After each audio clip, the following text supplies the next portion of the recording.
আজ অনেক খুঁজলাম, কিন্তু খাবার পেলাম না।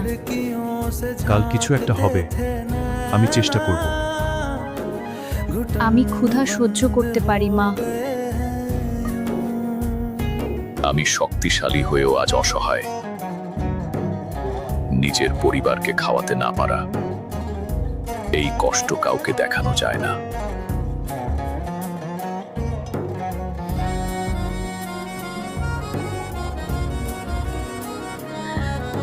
তোমার বাবা চেষ্টা করছে, আমি জানি সে ভেতরে ভেতরে ভেঙে পড়ছে।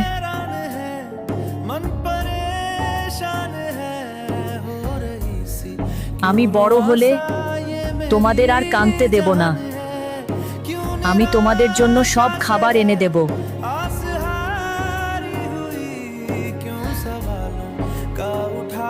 কিছু কষ্ট এমন, যেগুলো চিৎকার করে না, শুধু নীরবে মানুষকে শেষ করে দেয়।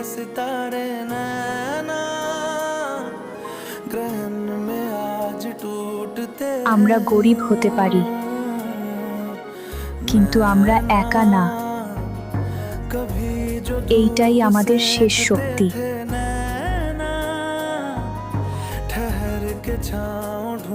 আমাদের গল্পটা যদি তোমাদের হৃদয় ছুঁয়ে থাকে, তাহলে অবশ্যই সাবস্ক্রাইব করো, একটা লাইক দিও, আর তোমার বন্ধুদের সাথে শেয়ার করো।